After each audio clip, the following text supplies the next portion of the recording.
Good evening, everybody, and thank you for joining us for this live stream for the NXT Great American Bash Night 2. Welcome from the tornado capital of the world, eastern North Carolina tonight, where we are undergoing flood and tornado warnings left and right. But the good folks at Focus Broadband got me up and running for a little while here, so we're going to try this stream. We're not going to worry about the weather. We're not going to worry about anything personally, because it is night 2 of the Great American Bash. Yes!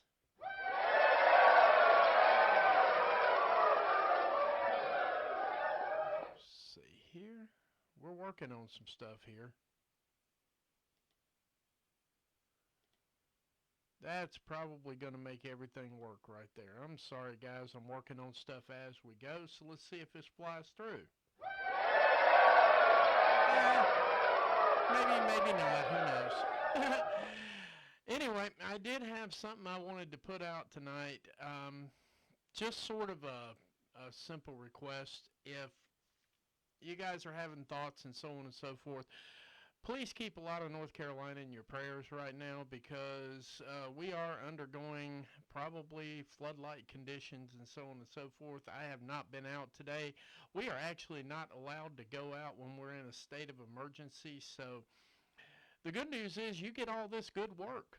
That's right. I put a whole lot of videos up today, so be sure to check it out on the page there at X or Twitter or whatever you're still calling it. But tonight was definitely a match-heavy night. So NXT finally listened to somebody who said, you know what, we like wrestlers and we like talking, so let's see if we can't put the two of them together. And they managed to put together 5 or 6 really good matches tonight. If I'm not, let me do the count. I didn't even count tonight. It's 1, 2, 3, 4. Yeah, we had 6 matches. Just making sure. And amazingly enough, they fit it all into 2 hours. I don't know how they did it. I'm kidding. I'm ribbing you guys. Hey, it was a good show. I'm not going to have a total amount of argument. I'm sorry. I'm just all tongue-tied today. Forgive me. I'm not going to have a lot of argument today about the match format or match placement. The only thing that I really just sort of getting into this show here would like to bring out is that Ethan Page did not even close the night out. Not a bad thing, though. Don't get me wrong. Not a bad thing, because the main event was actually way more exciting. And, it just turned out really good. So let's jump right into the work here. Like gang, comment gang, share gang, I really would appreciate it. We could definitely use the views tonight. Ladies and gentlemen, welcome to the live stream recap of your NXT Great American Bash Week 2, where the action was almost as hot as it was this summer, if you can believe that.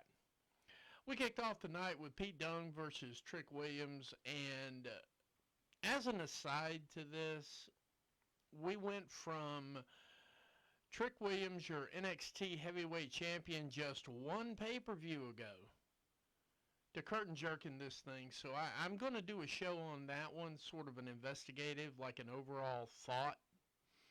And that's coming live probably tomorrow or the next day. Just something that's kind of caught me. It's got me intrigued, per se, because I want to know how somebody goes from being like the champion to literally opening the show and so on and so forth. We're going to get into this, though. Pete Dunne, sir. That was a good clinic tonight. Pete Dunne and Trick Williams did go at it. Technician versus maybe a technician, but you know, it is what it is. Trick Williams brought his game. Pete Dunne brought his game. A lot of back and forth on this one, which you hear me say that a lot. Because if I break down every little move and stuff, we will definitely be here all night.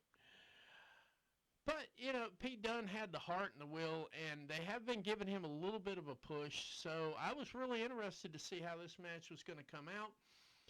It was surprising to me that this was the match opener. I cannot stress this enough. Trick Williams was literally just your champion. So if this is Triple H and Shawn Michaels' way of saying this is how we're going to start from the bottom, work our way up, hey, by all means, that was, yeah, we definitely got the message there. Trick Williams is definitely starting from the bottom, and he had to face a very spirited Pete Dunne, who is a long-term veteran of the WWE main shows. He's been with Sheamus and the other kid from the university, Chase U University there. I can't hardly ever remember his name. They've got him down here on this show, and I don't watch it that much except for the live events like this right here. But Pete Dunne definitely brought a different view, a different look. He came out as the bruiserweight, which is quite frankly my favorite incantation of Pete Dunne. Came out with his regular joint manipulation. He moves really quick. He definitely moves like a European wrestler who has spent a whole lot more time somewhere other than WWE. And it showed. Trick Williams just seemed to be, I don't know, I'm trying to find the thought process that really fully described this match. It was reversal, reversal, move, move, move, move. Trick did at least show that he could hang with Pete Dunne in that strong style of wrestling that Pete Dunne has. And overall, Pete Dunne really made the match work really well. And at the end of the day, Pete Dunne got the pinfall. I was absolutely shocked. It's a good way to open up. Nothing like having a little bit of off the cuff, wow, I didn't see that coming type of activity. Because in reality, that's exactly what it was. So, shout out to WWE, shout out to NXT for catching us all off guard. I figured this was just going to be Trick Williams clocking in, doing his thing, doing that whoop that trick thing, and going out with the win. So, Pete Dunne actually winning this match is probably the big upset of the night. And I hate to use words like upset because Pete Dunne's got many, many, many years of experience over Trick Williams. That didn't slow Trick down, and that didn't slow Pete down. They put together a hell of a match. So shout out to Pete Dunne, shout out to Trick Williams, and shout out to Trick Williams for taking that L. I can't wait to see where this storyline's going, and I'm pretty sure Trick Williams is hoping it goes to the pay window. If you don't know what the pay window is, that's a W, guys. That's exactly what it is. But yeah, Pete Dunne picks up the victory over Trick Williams. Absolute shocker. I'm calling that one the upset of the week, and I will probably do that one on a Fire Stories coming up in the next day or two. I just put out a Fire Stories today. It's on YouTube, and it's also on Twitter, Facebook. It's not exactly made its way yet to Instagram. That's the one that we just added. Guys, I'm sorry because, you know, I'm looking at it and I'm feeling it in the whole 9 yards. But yeah, I mean, that's the feel. I'm just going to call it a dead upset. I don't have any other way to word it. It was a very strong match. Everybody put their best into this match. It's a good way to start. Got the crowd hyped, got the crowd fired up. And then we move right after that to Tatum Paxley versus Kalani Jordan for our first actual title match for the night. Kalani, young lady, I hope your knee's okay, and I hope that's a work. I really do. Because what happened tonight did not look like anything I wanted to write home about. I saw surgery written all over that, so I'm really hoping you're doing well. The Women's North American title was on the line when Tatum Paxley challenged the reigning champion, Kalani Jordan. Paxley's strategy to target Jordan's left leg nearly paid off. Actually, with the accident, I missed it. So if any of you guys caught it, throw it in the comments section, or throw it in the comments section when you watch this again. Just kind of let me know what you saw on that one, because obviously I missed it. But yeah, somewhere along the lines, Kalani Jordan got injured, so to speak, and it almost worked. But the champion's resilience, I know that we take pot shots at the training center. I do. I know my cohorts do. My friends do. We all take pot shots at the training center, but in fact, I think the training that she's done specifically with Shawn Michaels, because if I understand correctly, Shawn Michaels has trained Kalani Jordan a lot, and definitely she's his favorite. So somewhere along the line, she picked up a way to kind of work through the pain. I don't know. For me, it's usually just pick something you focus on and focus on that and forget about the pain. And believe it or not, that really does work. I've had a lot of surgery in my life, and there is a mental procedure. There are levels to that mentally. And quite frankly, sometimes it takes a little while to get into it. Sometimes you're Kalani Jordan and you can just wrestle through it. Congratulations. Shout out to Kalani Jordan, because that really didn't look like a work to me. It looked more like a shoot. But that's neither here nor there either. At the end of the day, well, Kalani Jordan picked up the win over Tatum Paxley, much to the chagrin of the audience, but I think we were all pretty much laid up for that one in the first place. And then Wendy Chu shows up at the end of the match with a little toy doll and gives it to Tatum Paxley. And as the camera starts to pan out, I guess as Wendy Chu said, as her own post said on Twitter, well, I guess she just had to choke something. And I ain't going to go into total detail to what she said, but yeah, I guess I got to choke something. As she choked out Tatum Paxley, and really that was the quickest chokeout in the history of chokeouts, because it was less than like 30 seconds when the camera panned over there. Paxley's out, Chu's sitting there, and it's kind of eerie, and I like the eeriness of it. So I'm guessing our big match coming in September is going to be Kalani Jordan and Wendy Chu. Not a bad build-up, though. Wendy Chu's been kind of lurking in the background during the regular shows, and so it seems to me like the storyline's pointing in that general direction. Maybe the title comes to Wendy Chu. I don't know. I'm not writing the scripts, but if it were up to me, as long as we're running with the Wyatt Six up on the main roster, it makes sense to have Wendy Chu down there doing the similar to the Wyatt Six type attitude. So it makes sense that we might want to get her set up for a title. You never know. But it looks like that. It looks like Wendy Chu's next in line for the North American Women's title. Kalani Jordan got that win, and I just really can't think of enough good words to say, because obviously something happened there. All our best to Kalani Jordan. I hope she recovers quickly. And moving right along, then we get, of course, we had a lot of vignettes. I'm not covering those. I'm just doing results today because the vignettes get on my nerves. I'm not going to argue.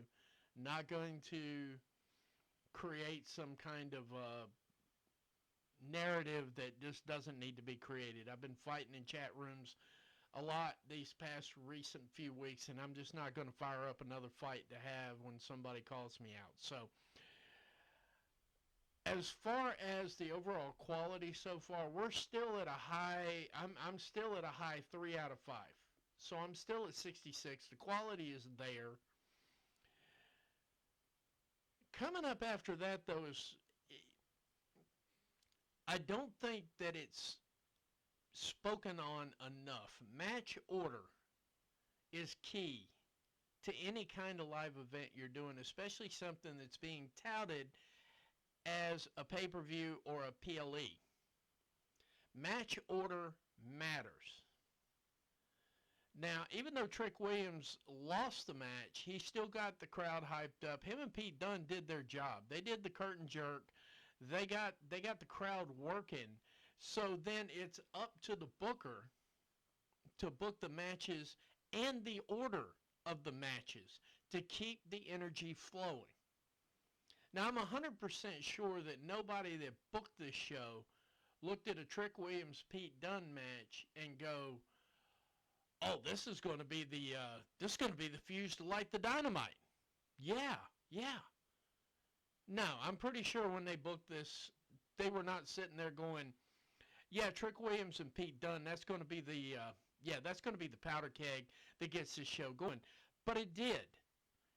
So a good booker goes, okay, so what we need to do is if the tag match is going to be your top match for the night, if that's your draw, then this next match should have been immediately under that or after that.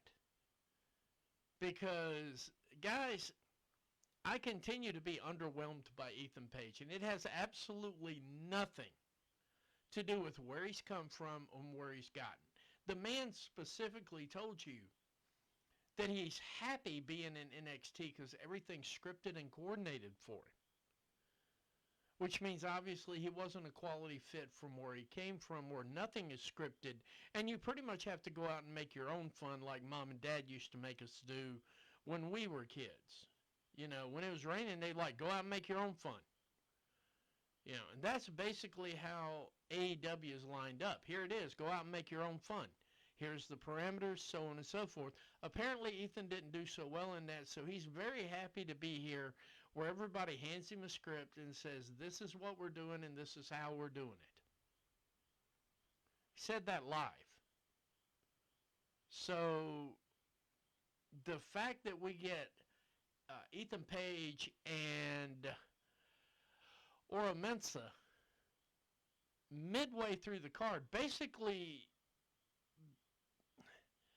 there's not a nice way to say this. The NXT title was defended at the mid-card position. And it failed to deliver on about 8 different levels to keep that energy going. So either it should have been the curtain jerker, or it should have been in a position where it couldn't affect the rest of the flow.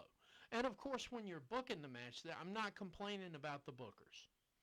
When you're booking the match, and I've got a talent like Ethan Page, and I've got a talent like Ora Mensa, I feel like as a booker I should be able to put them together and get lightning in a bottle. He defended the title in a match that could have headlined the show, but it didn't necessarily deliver for me. Now, it delivers for the crowd, but you only got like 180, 200 people in there. Not hard to deliver for 200 people, especially people that have already been juiced stepping into it. The 2 previous matches were hot. Tatum Paxley's moveset, the way she carries herself in the ring, she kept that level of energy up. And so did Kalani Jordan. So it was up to Ethan Page and Ora Mensa to keep that ball rolling, and I don't think Ethan Page is the man to place it a mid-card. You either open or close with him. And in this case right here, I probably would have closed. There were some janky moments in the match.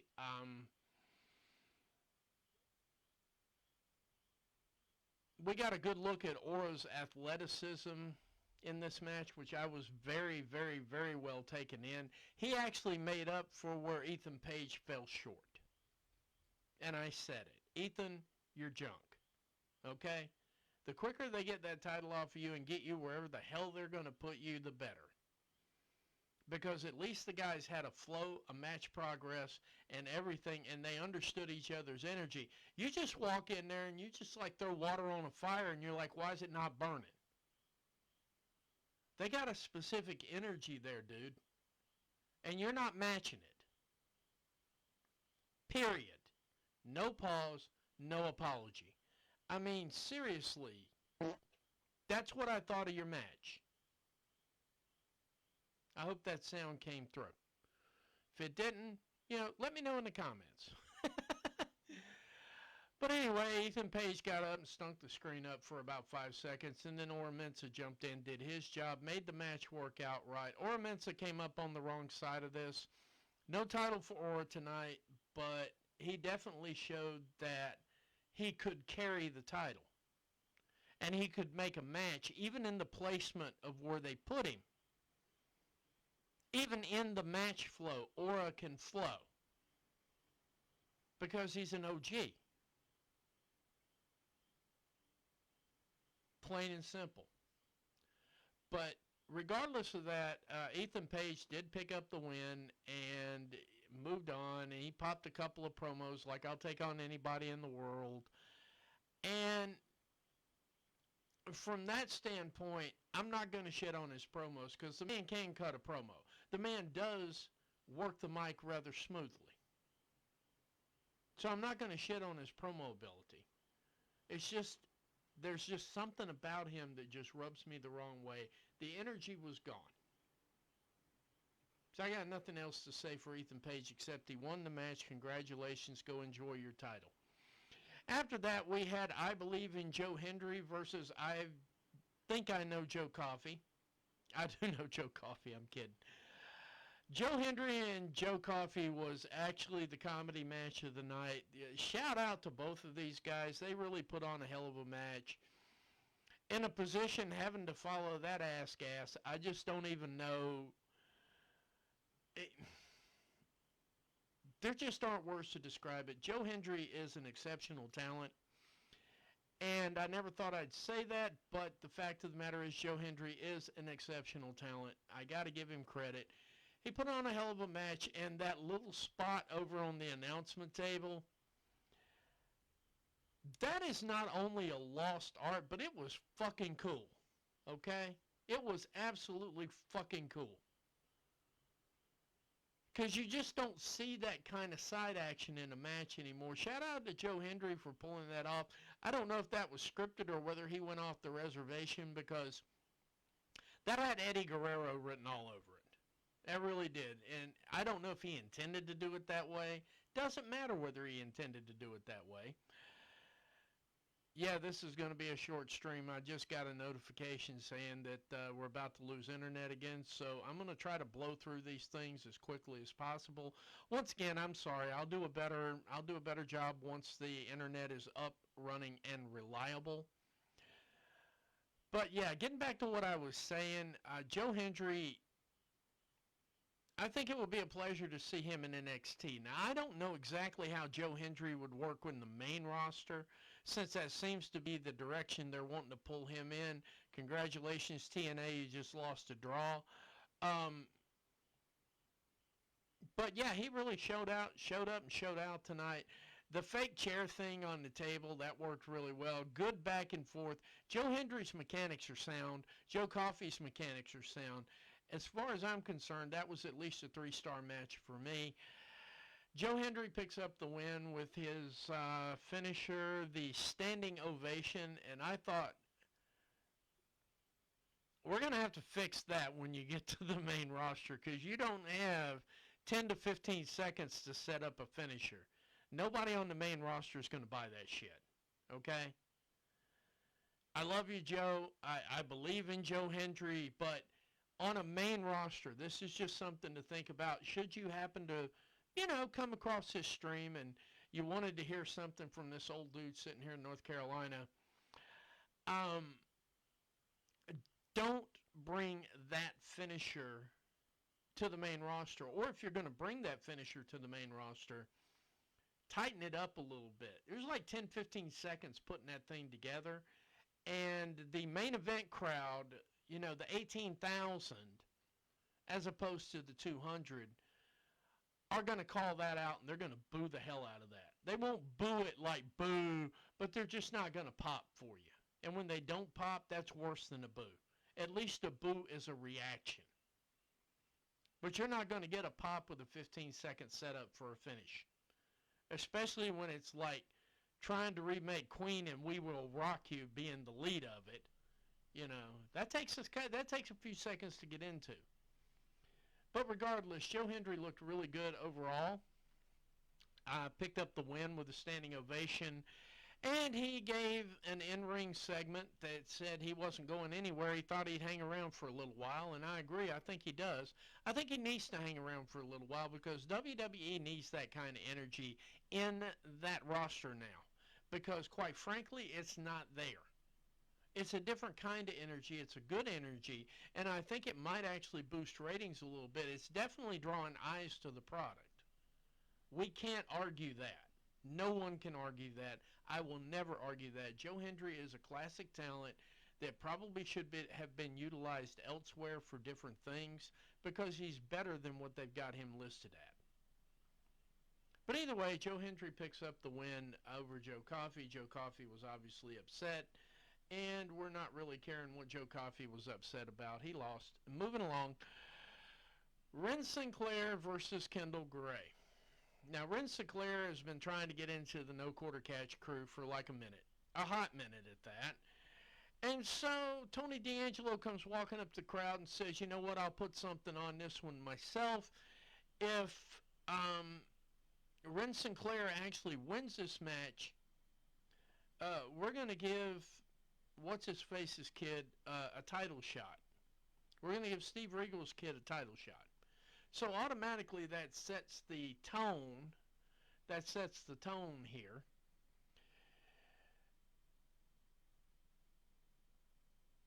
I like the match. I really did. I think that Ren Sinclair and Kendall Gray can be the future of the women's division. I think they're definitely in the right spot. They were definitely in the right match order because this definitely hyped up. This hyped up the final. This hyped up the main event. So as far as I'm concerned, they did their job. Ren Sinclair looked absolutely amazing. This was probably not supposed to be a squash match, but at the rate they were going, it was heading in that general direction. So without a doubt, Ren Sinclair picks up the win. It was Charlie Dempsey, that's his name. I had to think about it. Charlie Dempsey. Charlie Dempsey's got to be happy. Ren Sinclair picked up the win. She's in no quarter catch crew now. Huh? Anyway, nice match. Kendall Gray, girl, you have got some moves too. Don't let this one slow you down. Don't let any of these L's slow you down. You're going to take a few L's when you're coming up in the ranks, especially when you start with NXT, when you start at WWE. You're not going to start with wins. But the match flowed. The match looked really good. It was short, 4 minutes, but, you know, hey, it is what it is. And Ren Sinclair picks up the win, moves on. And Charlie Dempsey will be trying for the Heritage Cup. Still don't understand this, but it's okay. It's okay. And that brings us to our tag team main event tonight. The tag team action was off the charts as Nathan Frazier and Axiom defended their NXT title against Wes Lee and Zachary Wentz. And I can't remember what their team name was. I apologize. I was trying to get the stream, trying to beat the Floods, trying to beat the Tornadoes. So I missed their little catch name, and I was not watching NXT when they were together. In a match that featured, if you blinked, you missed it. It was a good back and forth. It really was. They both showed off their athleticism. These guys are freaky athletic. And once again, when you do the call-ups on this one, I'm just going to tell you right now, I like both of them. I like all four of them. They need to tighten up a few things. I threw a few things out today where I think all wrestlers could benefit from it. One of the things I noticed in the match, Wes Lee gets in there and does his job.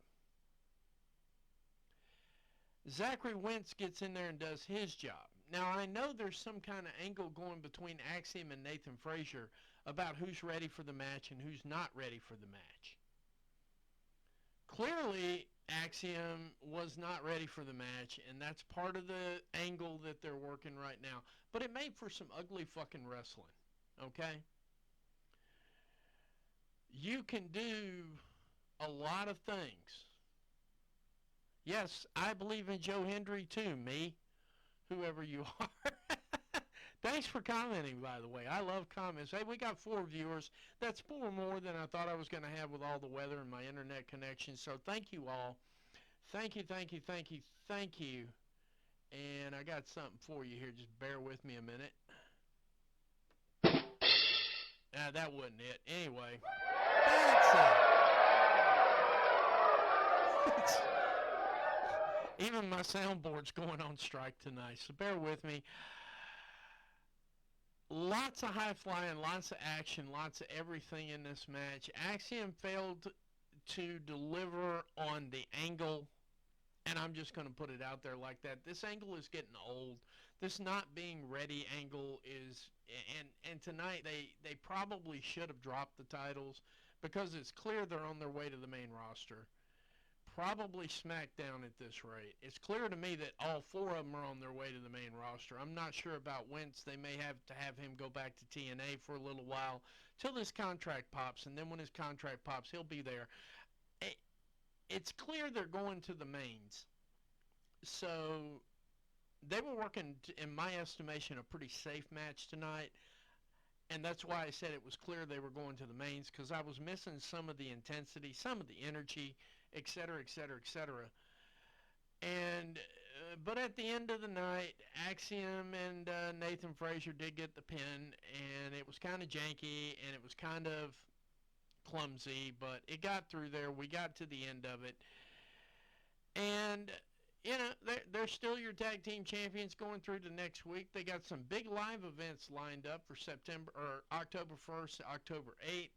That was one that we're going to discuss in detail as the time gets closer. But for now, as I've gotten to the end of it, I would like to thank everyone who stayed. And for people who are watching, I'm sorry this was such a short stream, but we're in the middle of a hurricane, so bear with me. We'll have a longer stream probably Thursday. I'm thinking Thursday, not sure yet. Definitely not tomorrow night, because at the Covalent TV is going to be bringing that good work on the Dynamite review for AEW. I may do an AEW review in the morning following that, so be on the lookout Thursday morning. Good possibility we're going to see an AEW Dynamite review. And this weekend I will be reviewing Collision and SmackDown and Rampage all in the same show, so you're not going to want to miss that. That's going to air immediately after Collision on Graps TV here with the Sicko Show. And so once again, everybody, I'd like to thank you all for joining us tonight, and good night, America, wherever you are, and I hope this hurricane gets the hell out of here soon. Y'all take care.